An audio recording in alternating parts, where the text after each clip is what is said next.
fast off. There we go. All right, bias in statistical studies.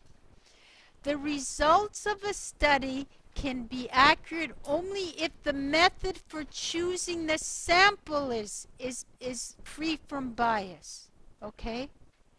Statistical bias is any factor that favors a certain outcome or response and therefore skews the results of the study.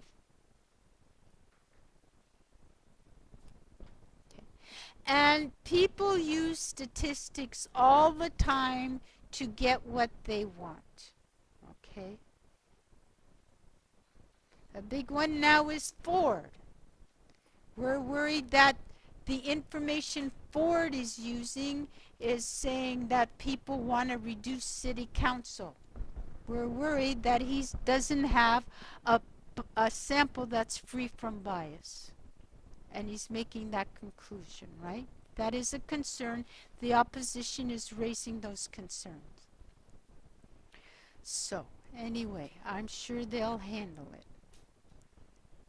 Sampling bias. Sampling bias occurs when the sample does not reflect characteristics of the population.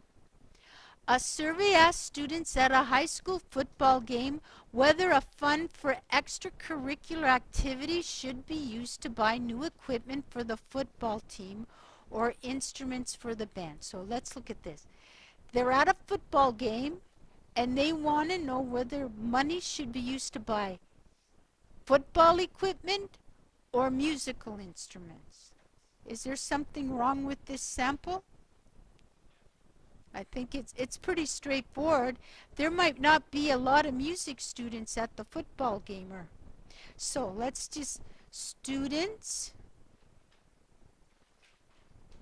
who value music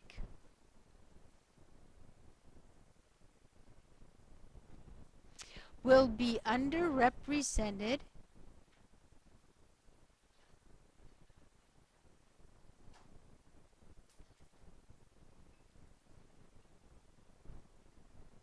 at a football game.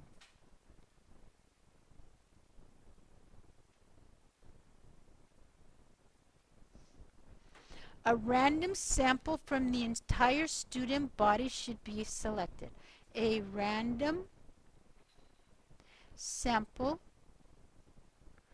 from the entire student body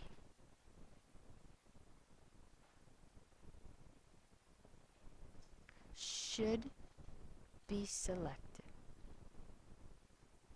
Can I elaborate on anything on for sample bias? Yes.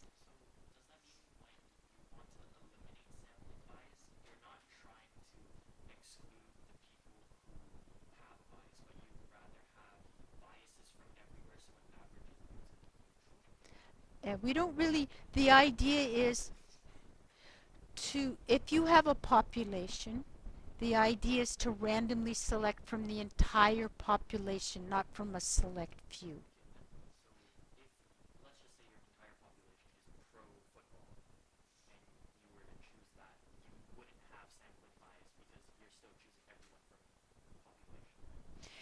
If your entire population is pro football and you choose from people at a football game, it still might introduce some bias. You have to randomly choose from your population, not from the football game.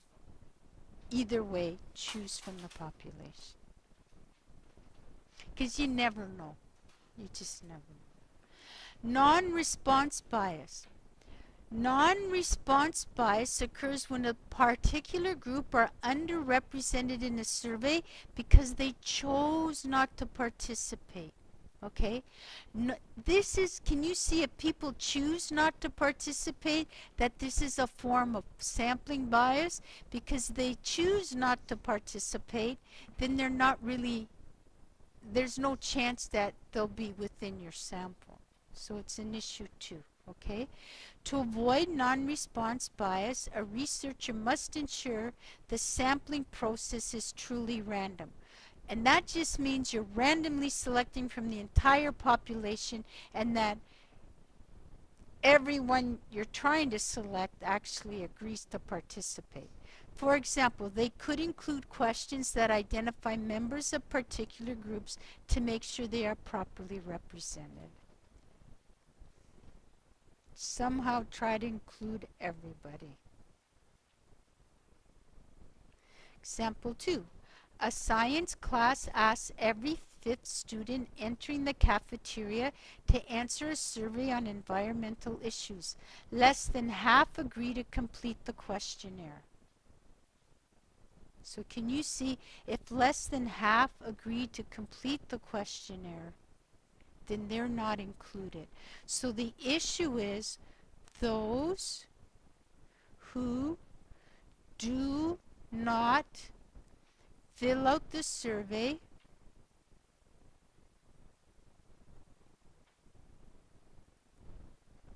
are most likely not interested.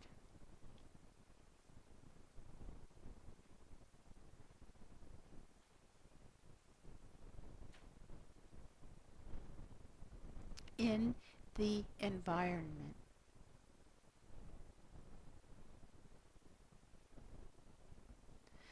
Somehow we must include those who are not interested.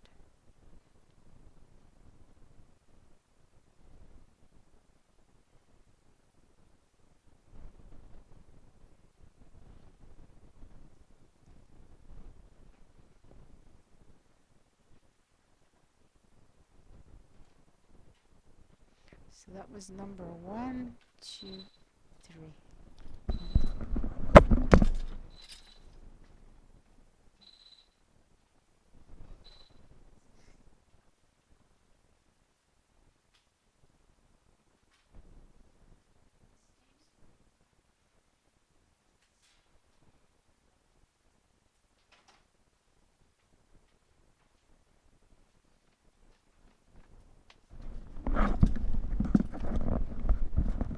Okay. Measurement bias occurs when the data collection method consistently either under or overestimates a characteristic of the population. Yeah. Okay. Sorry. So there's something wrong in the way we collect data, okay, and that's causing a bias. While random errors tend to cancel out, a consistent measurement error will skew the results of a survey. Often, measurement bias results from a data collection process that affects the variable it's measuring. So if you have a scale and you're getting an average weight of students in YMCI and that scale is off by 10 pounds, you've got a problem, right? So everybody's weight will be off by 10 pounds. Other examples. A highway engineer suggests that an economical way to survey traffic speeds on the expressway would be to have the police officers who patrol the highway record the speed of the traffic around them every half hour. So what happens if you have police officers who patrol the highway? What happens to everybody's driving speed? Mia? Absolutely. That's what I do. I slow down pretty fast. Okay. And so as a result, your average speed will be underestimated. So motorists slow down when they see a police officer.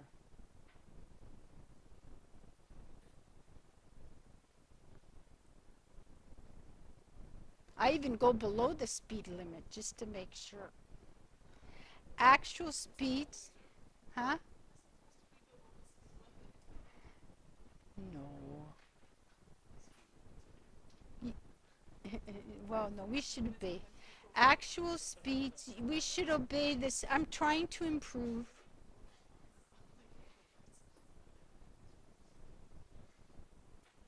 Actual speeds will be underestimated. Okay. Another way that we could have measurement bias is when we have, is in the wording of our questions on surveys. Does anybody still need this?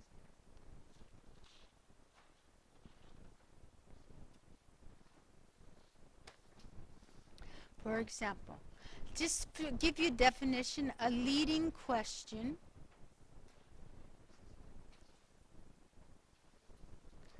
Sorry, did you need this? You're okay? Okay, leading question are questions that prompt a particular answer.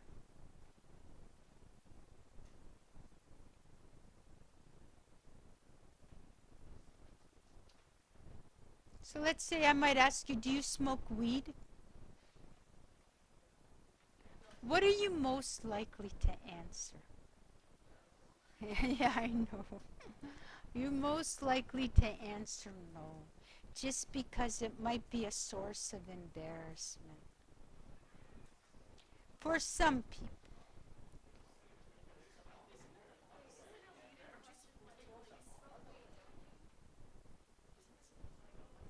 Um, well, here's an example of a. Oh, sorry.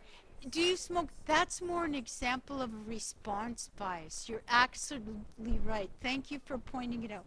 That's an example of response bias. Yes. Thank you for that.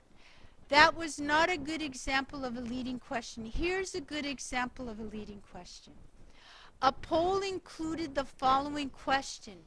Do you think that fighting should be eliminated from professional hockey so that skilled players can restore the high standards of the game?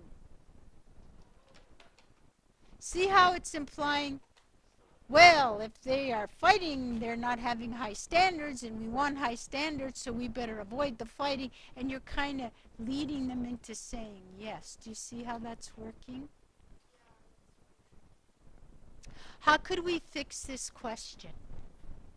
Yes? Okay, so let's rewrite it to, do you think that fighting should be eliminated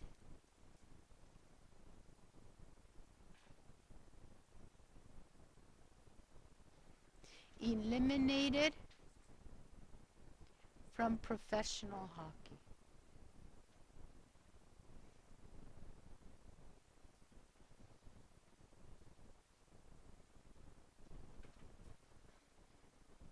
Do you think that fighting should be eliminated from professional?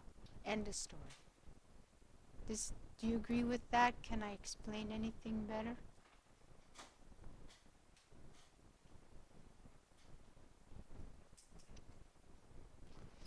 Response bias occurs when participants in a survey deliberately give false or misleading answers. Respondents might want to influence the results unduly, or they may simply be afraid or embarrassed to answer questions honestly.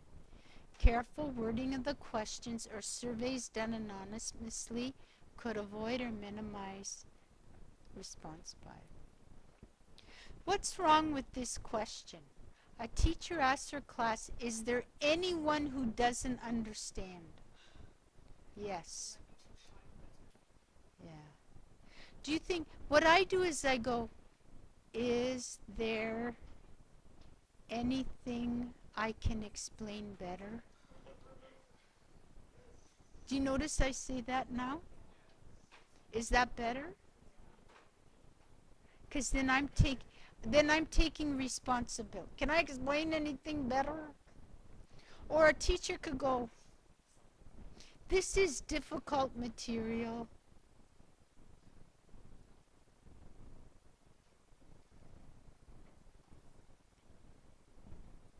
Would anyone like any further, would anyone like any further clarification?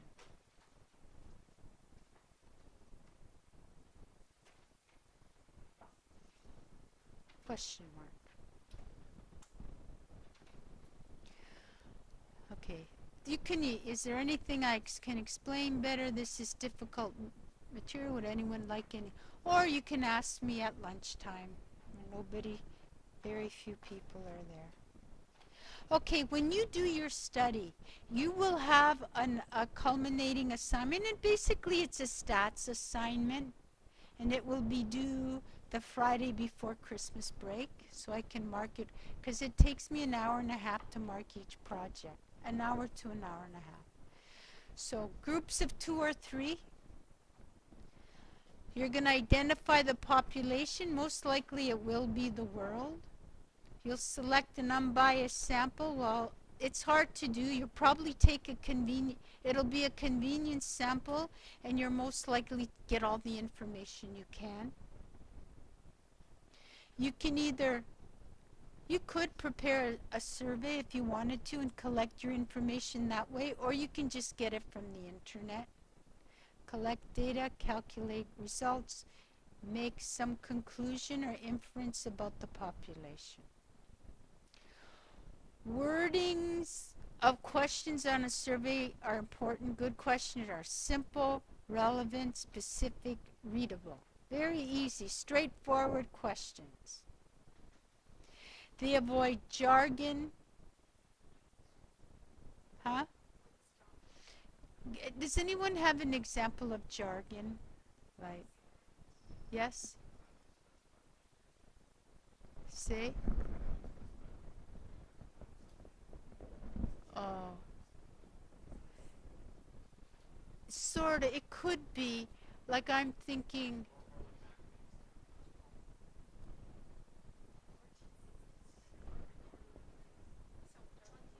Like, you're trying to be as professional as possible, so you don't want to say.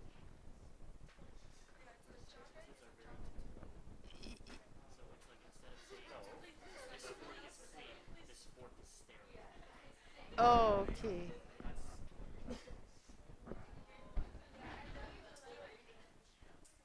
I'm trying to think of a good example. Like, just like what I said, does anyone smoke weed? Well, you might go cannabis. I don't know. Hemp. I'm not sure. Oh, okay. Yeah. Abbreviations. How do you feel about attending TDSB? Some people might not know what that stands for Toronto District School Board. Leading insensitivity. Okay. Okay, let's just maybe look at the next page. There's an example. Assess the following survey question using the above criteria. Rewrite the survey question to meet the listed criteria. Given the large amount of pollutants that are spewed out of smelters. I don't know if spewed is a very nice word. Huh?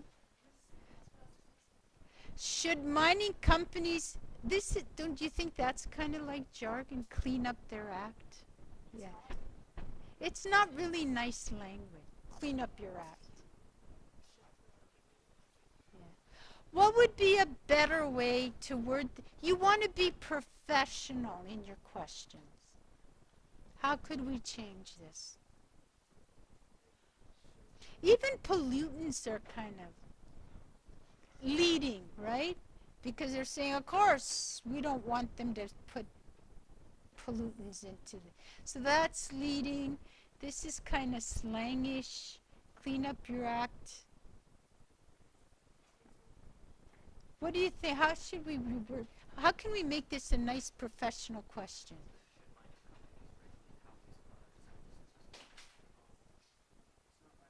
I don't know if this is about regulation.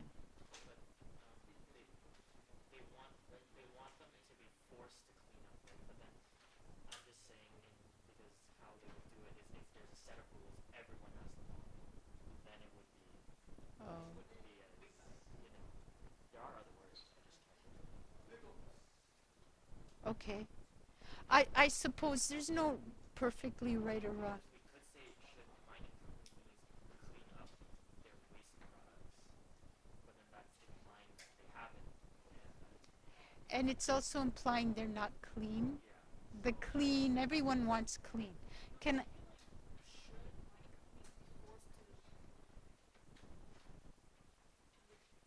companies be forced to what's the word?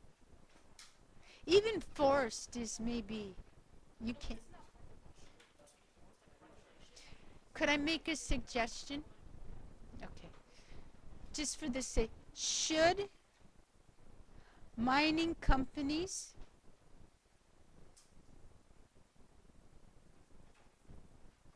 reduce the amount of emissions?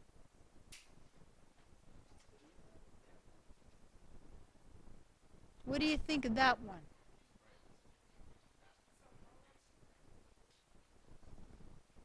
I think there's one M in it.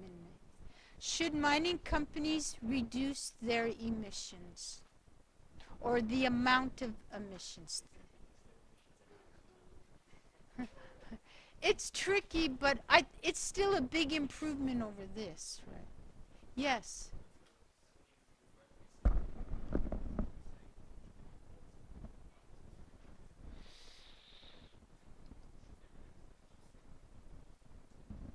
Okay. If you feel that force is important, then should mining companies be forced?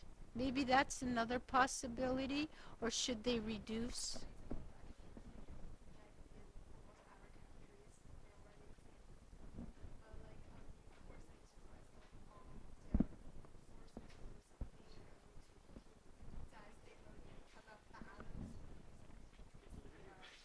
Or maybe we want to say, should there be legal legal laws put in place for them to clean up? It might be better than forced.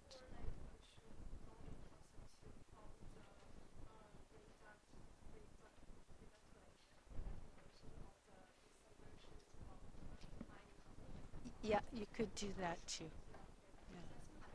Yeah. Yeah. Just more professional, not as offensive as this.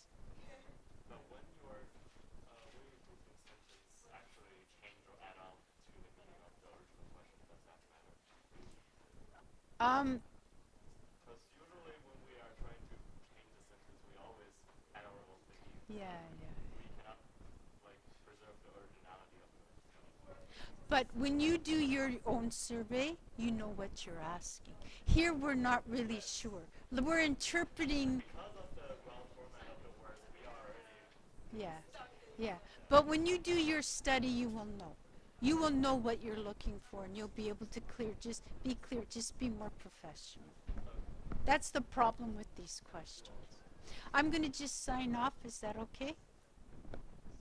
And then I'll take